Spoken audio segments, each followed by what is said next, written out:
Bismillahirrahmanirrahim. Hadis selanjutnya 272 berbunyi dari Anas radhiyallahu anhu dari Nabi SAW. Beliau bersabda, "Man 'ala jariyataini hatta tablugha jaa yaumal qiyamati ana wa huwa kahataini wa dhamma asabi'ah." Jadi tadi sudah kita bahas tentang walimah ya, makanan ya. Sekarang kita bahas tentang keutamaan memiliki anak perempuan dan bagaimana pahalanya sangat besar kalau dia berbuat baik pada anak-anak perempuannya. Ini karena banyak sekali orang tidak gembira kalau dikasih anak perempuan, maunya anak laki-laki. Nah, dianggap anak laki-laki itu pasti bisa membawa nama keluarga. Maka Allah Subhanahu wa taala menitipkan atau menyampaikan kepada kita melalui lisan Nabi Muhammad SAW tentang keutamaan ini.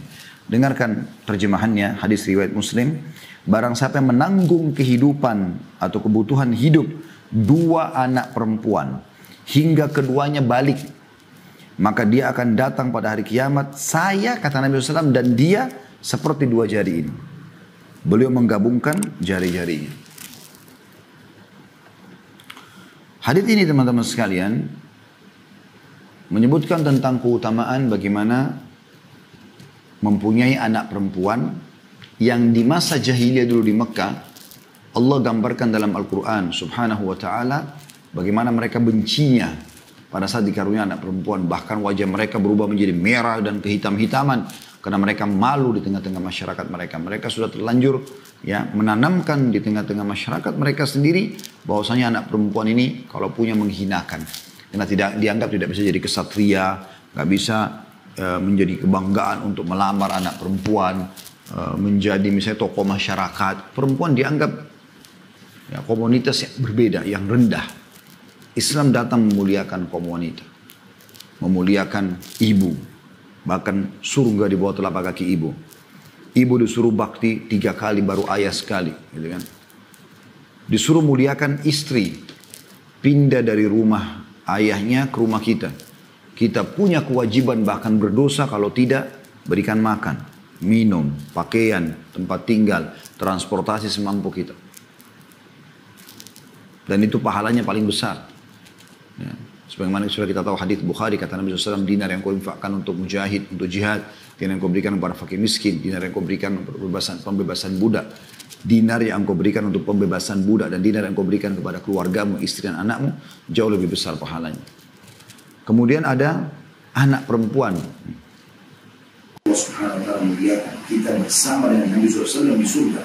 Kalau kita membina anak kita, membiayai, setengah mati bantuan untuk membiayai dan menjaga kehormatan mereka, ya, sampai mereka balik saja. Bukan sampai menikah, sampai balik saja sudah dapat jaminan akan bersama dengan Nabi SAW di surga. Saudari perempuan yang merupakan juga banyak orang bengkalikan. Ya, waktu kecil main sama-sama, begitu mulai dewasa bermusuhan saudara satu sama yang lain, memperebutkan warisan satu sama yang lain. Ini semua na'udzubillah waswas syaitan. Allah sudah gambarkan dalam surah Yusuf bagaimana hasad yang muncul dari saudara-saudara Yusuf kepada Yusuf AS. Akhirnya Allah angkat justru Yusuf AS derajatnya. Ya, dan akhirnya di akhir cerita mereka bertaubat ya. Sebagaimana Anda bisa baca dalam surah Yusuf. Bahkan Allah SWT mengatakan, "Nahnu naqussu 'alaika ahsanal qasas." Kami ceritakan kepada Muhammad sebaik-baik kisah. Maksudnya supaya jadi pelajaran bagi orang yang membaca Al-Quran tentang kisah Yusuf dengan saudara-saudaranya. Gitu kan? Ini semua luar biasa. Ibu kita meninggal, tante. Ya. Semuanya. Islam betul-betul memuliakan wanita. Sampai Allah SWT turunkan khusus surah namanya surah An-Nisa. Surah perempuan membahas tentang mereka. Walaupun tugasnya justru karena sayangnya Allah SWT kepada mereka, tugasnya itu tidak seberat laki-laki. Mereka lebih disuruh di rumah, mereka disuruh melayani suami, masak, bersihin rumah, urus anak. Udah. Sholat, kalau udah masuk waktu meninggal masuk surga. Kata Nabi SAW, perempuan manapun yang menjaga 5 waktu sholatnya, dan disebutkan sholat sunnahnya, sholat wajib saja, subuh, duhur, asar, maghrib, isya. Berpuasa Ramadan, disebutkan puasa sunnahnya. Melayani suaminya dengan baik. Kecuali pada saat dia meninggal, boleh dia masuk surga dari 8 pintu surga, boleh dia milih. Boleh dia memilih dari mana yang dia ingin masuk. Itu kan luar biasa gitu. Jadi Allah mudahkan buat mereka. Dan dalam syariat memang kaum wanita dianggap Ciptaan Allah yang lemah, makanya harus dilindungi.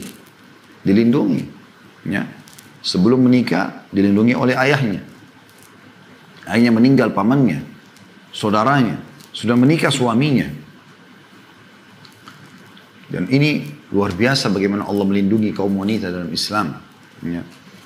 Dari para orientalis dan orang-orang barat yang mempelajari Islam dan sengaja mencari kelemahan Islam, coba menyudutkan Islam sampai mengatakan Islam menzalimi perempuan, kenapa harus berhijab, kenapa tolak cerai di tangan suami, kenapa harus ada poligami, kenapa harus begini dan begitu. Mereka tidak faham bagaimana Islam datang justru memberikan hak kaum wanita dalam semua itu. Hak wanita dalam semua itu. Ya. Kuasa Allah subhanahu wa ta'ala dalam mengatur hukum-hukumnya. Kemudian teman-teman sekalian, janji yang diberikan di sini adalah luar biasa karena akan bersama dengan Nabi SAW di surga. Ini mirip juga dengan hadis tentang masalah anak yatim, ya. Yang kata Nabi SAW, ana wa kafilul yatim kahataini fil jannah.